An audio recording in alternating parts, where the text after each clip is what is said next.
നമസ്കാരം. കർക്കിടക മാസമാണ്. അല്പം കരുതിയിരിക്കേണ്ട സമയം കൂടിയാണ്. ചില നക്ഷത്രജാതകർക്ക് വളരെ അനുകൂലമായ സമയമാകുമ്പോൾ ചില നക്ഷത്രജാതകരുടെ ജീവിതത്തിൽ ചില കഷ്ടപ്പാടുകളുടെയും ബുദ്ധിമുട്ടുകളുടെയും ആരംഭം തന്നെ ഇപ്പോൾ എന്ന് പറയാം. എന്നാൽ യഥാവിധി പ്രാർത്ഥനകളിലൂടെയും വഴിപാടുകളിലൂടെയും ക്ഷേത്രദർശനങ്ങളിലൂടെയും ഈ ദോഷങ്ങളെയൊക്കെ അതിജീവിക്കാൻ തീർച്ചയായും സാധിക്കും. 5 നക്ഷത്രജാതകർ അല്പം കരുതിയിരിക്കേണ്ട സമയമാണ് ഇപ്പോൾ. ഏതൊക്കെയാണ് ആ നക്ഷത്രജാതകർ? ഇവർ ഏതൊക്കെ ക്ഷേത്രങ്ങളിലാണ് പോകേണ്ടത്? എന്തൊക്കെ വഴിപാടുകളാണ് ചെയ്യേണ്ടത് എന്നൊക്കെ വ്യക്തമായി നമുക്ക് ഇന്നത്തെ വീഡിയോയിലൂടെ അറിയാം. അതിലേക്ക് കടക്കുന്നതിന് മുമ്പ് എന്നത്തെയും പോലെ ഇന്നും നിങ്ങളിൽ നിന്നും ആ വിലപ്പെട്ട ലൈക്ക് പ്രതീക്ഷിക്കുന്നു. എൻ്റെ ഉപാസനാമൂർത്തിയായ മുത്തുമാരിയമ്മയ്ക്ക് ശർക്കരപ്പായസം നേതിച്ച് പൂജകൾ അർപ്പിക്കുന്ന വെള്ളി ചൊവ്വ ദിനങ്ങളിൽ നിങ്ങൾക്കും നിങ്ങളുടെ കുടുംബാംഗങ്ങൾക്കും വേണ്ടി പ്രാർത്ഥിക്കുന്നതാണ്, പൂജകൾ ചെയ്യുന്നതാണ്. നാളെ ചൊവ്വാഴ്ചയാണ്. അതിരാവിലെ പൂജയുണ്ടാവും. കൂടാതെ മൃത്യുഞ്ജയ ഹോമവും ഉണ്ടായിരിക്കുന്നതാണ്. നിങ്ങൾക്കും നിങ്ങളുടെ കുടുംബാംഗങ്ങൾക്കും വേണ്ടി പ്രാർത്ഥിക്കുന്നതാണ്, പൂജകൾ ചെയ്യുന്നതാണ്. ഇപ്പോൾ തന്നെ പേരും ജന്മനക്ഷത്രവും കമൻറ്റ് ബോക്സിൽ ഒന്ന് കുറിച്ചേക്കുക. ഇന്ന് രാത്രി 10 മണിയോടുകൂടി ഞാനിതെല്ലാം എഴുതിയെടുത്ത് നാളത്തെ പൂജയിൽ പങ്കെടുപ്പിക്കുകയും ചെയ്യും. അപ്പോൾ കരുതിയിരിക്കേണ്ട 5 നക്ഷത്രജാതകർ. ഇവർ എന്തൊക്കെയാണ് കരുതേണ്ടത്? ഇവർ എന്തൊക്കെ വഴിപാടുകളാണ് നടത്തേണ്ടത്? ഏതൊക്കെ ക്ഷേത്രങ്ങളിലാണ് പോകേണ്ടത്? ഇതൊക്കെ വ്യക്തമായി നമുക്കറിയാം. അതിലേക്ക് കടക്കുന്നതിന് മുമ്പ് ചില കാര്യങ്ങൾ പറഞ്ഞോട്ടെ. നിങ്ങളൊക്കെയും ക്ഷേത്രദർശനം നടത്തുന്നവരാണ്. ക്ഷേത്രത്തിൽ പോകുന്നു, തിരുമേനിക്ക് ദക്ഷിണ നൽകുന്നു, പ്രസാദം വാങ്ങുന്നു, അർച്ചനകൾ വഴിപാടുകൾ നടത്തുന്നു, തിരികെ വീട്ടിൽ വരുന്നു. എന്നാൽ ചില കാര്യങ്ങൾ നമ്മൾ ശ്രദ്ധിക്കണം. യഥാവിധി കർമ്മങ്ങൾ ചെയ്യുക, യഥാവിധി വഴിപാടുകൾ ചെയ്യുക. അതായത് നമ്മുടെ ദോഷ സമയത്ത് നമുക്ക് ഓരോരോ വഴിപാടുകളുണ്ട്. അതിനെ അതിജീവിക്കാൻ വേണ്ടിയിട്ടാണ് അത്തരം വഴിപാടുകൾ ചെയ്യുന്നത്. ഞാൻ ഇന്നീ പറയുന്ന 5 നക്ഷത്രജാതകരും ഈ വഴിപാടുകൾ തീർച്ചയായും ചെയ്തിരിക്കണം. ശിവക്ഷേത്രത്തിൽ ദർശനം നടത്തുക. മറ്റു മതസ്ഥർ അവരവർ വിശ്വസിക്കുന്ന ദേവാലയത്തിൽ ദർശനം നടത്തി വഴിപാടുകളൊക്കെ സമർപ്പിച്ച് പ്രാർത്ഥിച്ച് മടങ്ങുക. അപ്പോൾ ഈ 5 നക്ഷത്രജാതകരും ശിവക്ഷേത്രത്തിൽ ദർശനം നടത്തി അവിടെ കൂവളമാല, മഹാമൃത്യുഞ്ജയ ഹോമം, ജലധാര, പിൻവിളക്ക്, ഈ 4 കാര്യങ്ങളും ഇവർ ചെയ്യുക. മുടക്കമില്ലാതെ ഒരു 6 മാസക്കാലം ഈ ഒരു കാര്യം നിങ്ങൾ ചെയ്യുക.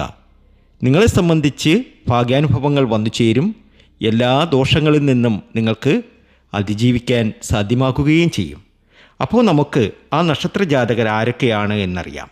ഇവർ നേരിടാൻ സാധ്യതയുള്ള ദോഷങ്ങളെയും അവയ്ക്കുള്ള പരിഹാരങ്ങളുമാണ് ഇന്ന് നമ്മൾ അറിയാൻ പോകുന്നത്. അതിലാദ്യത്തെ നക്ഷത്രം എന്ന് പറയുന്നത് അത്തം നക്ഷത്രമാണ്. ഒരുപക്ഷെ നിങ്ങളുടെ വീട്ടിൽ അത്തം നക്ഷത്ര ജാതകരുണ്ടായിരിക്കാം. അപ്പോൾ അത്തം നക്ഷത്ര ജാതകർ ഈ കർക്കിടക മാസത്തിൽ അല്പം കരുതിയിരിക്കുന്നത് നന്നായിരിക്കും. ദോഷസമയമാണ്. അപ്പോൾ അല്പം കരുതിയിരിക്കണം. ക്ഷേത്രദർശനം നടത്തണം. ദാനധർമ്മങ്ങൾക്ക് ഇമ്പോർട്ടൻ്റ് കൊടുക്കണം. ദാനധർമ്മങ്ങൾക്ക് ഇമ്പോർട്ടൻ്റ് കൊടുത്ത് മുന്നോട്ട് പോവുക. അത്തം നക്ഷത്ര ജാതകർക്ക് മാനസിക സമ്മർദ്ദവും തൊഴിൽ രംഗത്ത് തടസ്സങ്ങളും ഉണ്ടാകാം. ദാമ്പത്യ ജീവിതത്തിൽ വിട്ടുവീഴ്ചകൾ ആവശ്യമാണ്, അല്ലെങ്കിൽ പ്രശ്നമാകും. അപ്പോൾ നിങ്ങൾ കരുതിയിരിക്കേണ്ട സമയമാണ്. അപ്പോൾ ഞാനീ പറഞ്ഞ അത്തം നക്ഷത്ര ജാതകർ ശിവക്ഷേത്രത്തിൽ ദർശനം നടത്തണം. അവിടെ കൂവളമാല സമർപ്പിക്കണം. മഹാമൃത്യുഞ്ജയ ഹോമം നടത്തണം. ജലധാര, പിൻവിളക്ക്, ഇവ മുടക്കമില്ലാതെ ഒരു 6 മാസക്കാലമെങ്കിലും നടത്തി മുന്നോട്ട് പോവുക. ഏതായാലും അത്തത്തിന് ഇത്തിരി സമയദോഷമാണ്. അപ്പോൾ അത് മനസ്സിലുണ്ടാകണം. അതുപോലെ തന്നെ ഓം നമഃ ശിവായ എന്ന പഞ്ചാക്ഷരി മന്ത്രം ജപിക്കുക. അത് നിങ്ങളുടെ സകല ദുരിത ദുഃഖങ്ങളെയും അകറ്റി ഒരുപാട് നേട്ടത്തിലേക്കും ഭാഗ്യത്തിലേക്കും ഉയർച്ചയിലേക്കും കൊണ്ടെത്തിക്കും. അപ്പോൾ ഇത് പൊതുവായ ഫലമാണ്. പൂർണ്ണമായ ഫലം, വർഷഫലം അറിയണമെന്നുണ്ടെങ്കിൽ നമ്മുടെ വാട്സപ്പ് നമ്പറിൽ നിങ്ങൾക്കും ബന്ധപ്പെടാവുന്നതാണ്. മറുപടി തരുന്നതാണ്. രണ്ടാമത്തെ നക്ഷത്രം എന്ന് പറയുന്നത് ജീവിതത്തിൽ ഒരുപാട് ദുരിത ദുഃഖങ്ങളിലൂടെ പോയ ഒത്തിരി സങ്കടങ്ങൾ ഉള്ളിൽ പേറി ജീവിക്കുന്ന ഒരു നക്ഷത്രമുണ്ട്. അത് മറ്റാരുമല്ല, ചിത്തിര നക്ഷത്രമാണ്. ദേഷ്യം നിയന്ത്രിക്കുക. ഓൺലൈൻ ഇടപാടുകളിൽ ശ്രദ്ധിക്കണം. ആരോഗ്യപരമായ വയറു സംബന്ധമായ അസുഖങ്ങൾക്കൊക്കെ സാധ്യതയുണ്ട്. അപ്പോൾ അത് സൂക്ഷിച്ച് മുന്നോട്ട് പോകണം. ശരിയായ എക്സസൈസ് ചെയ്യുക, ശരിയായ ട്രീറ്റ്മെൻറ്റുകൾ നടത്തുക, ക്ഷേത്രദർശനം നടത്തുക. ഞാനീ പറഞ്ഞ ശിവക്ഷേത്രത്തിൽ ധാര, പിൻവിളക്ക്, കൂവളമാല, മഹാമൃത്യുഞ്ജയ ഹോമം ഇതൊക്കെ നടത്തി തന്നെ മുന്നോട്ട് പോകണം. ചിത്തിര നക്ഷത്ര ജാതകർ ശ്രദ്ധിക്കേണ്ട സമയമാണ്. ശ്രദ്ധിച്ച് തന്നെ മുന്നോട്ട് പോവുക. അടുത്ത നക്ഷത്രം എന്ന് പറയുന്നത് കാർത്തിക നക്ഷത്രമാണ്. കാർത്തിക നക്ഷത്ര ജാതകരും അല്പം ശ്രദ്ധിക്കേണ്ട സമയമാണ്. ജീവിതത്തിൽ ഒരുപാട് ദുരിത ദുഃഖങ്ങളിലൂടെ പോകുന്ന കാർത്തിക നക്ഷത്ര ജാതകർ മുരുകക്ഷേത്രത്തിൽ കൂടി ദർശനം നടത്തുക. ധനപരമായിട്ടുള്ള ബുദ്ധിമുട്ടുകളൊക്കെ സംഭവിക്കാൻ സാധ്യത കൂടുതലാണ്. അതുപോലെ തന്നെ ബിസിനസ്സിലൊക്കെ തകർച്ചയുണ്ടാകാനും, ലോൺ, അതുപോലെ തന്നെ ധനകാര്യ ഇടപാടുകൾ, ഇതിനൊക്കെ ചില പ്രശ്നങ്ങൾ ഉണ്ടാകാനുള്ള സാധ്യത കൂടുതലാണ്. ശത്രുശല്യവും കൂടുതലായി കാണുന്നുണ്ട്. അപ്പോൾ കാർത്തിക നക്ഷത്ര ജാതകരും അല്പം ശ്രദ്ധയോടുകൂടി തന്നെ മുന്നോട്ട് പോകേണ്ട സമയമാണ്. അടുത്ത നക്ഷത്രം എന്ന് പറയുന്നത് തിരുവോണം നക്ഷത്രമാണ്. തിരുവോണം നക്ഷത്ര ജാതകരും ശ്രദ്ധിക്കേണ്ട സമയമാണ്. തിരുവോണം നക്ഷത്ര ജാതകർക്കും അത്ര നല്ല സമയമൊന്നുമല്ല. അതുകൊണ്ട് തിരുവോണം നക്ഷത്ര ജാതകരും വളരെ ശ്രദ്ധിച്ച് തന്നെ മുന്നോട്ട് പോവുക. കലഹമുണ്ടാകാതെ സൂക്ഷിക്കുക. കലഹങ്ങൾ ഉണ്ടാകാതെ സൂക്ഷിക്കുക. ദേഷ്യം കുറയ്ക്കുക. വാഹനാപകടത്തിനൊക്കെ സാധ്യത കൂടുതലാണ്. അതുകൊണ്ട് വാഹനമൊക്കെ സൂക്ഷിച്ച് കൈകാര്യം ചെയ്യുക. സൂക്ഷിച്ച് വേണം കൈകാര്യം ചെയ്യാൻ. ഇതൊക്കെ ശ്രദ്ധിക്കുക. അപ്രതീക്ഷിതമായ ചെലവുകൾ നേരിടാനുള്ള സാധ്യതയുണ്ട്.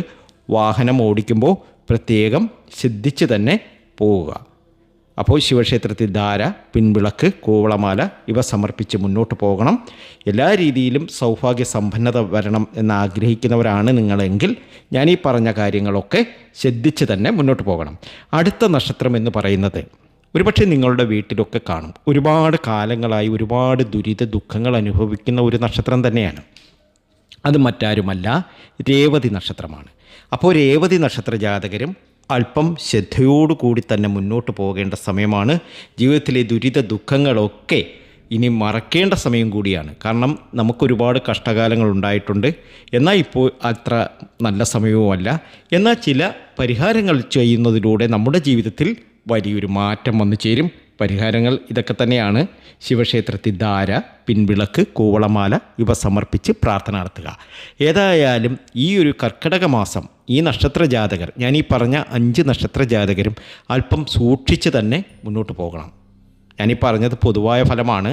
പൂർണ്ണമായ ഫലം അറിയുവാൻ വേണ്ടിയിട്ട് നമ്മുടെ വാട്സപ്പ് നമ്പറിൽ നിങ്ങൾക്കും ബന്ധപ്പെടാവുന്നതാണ്.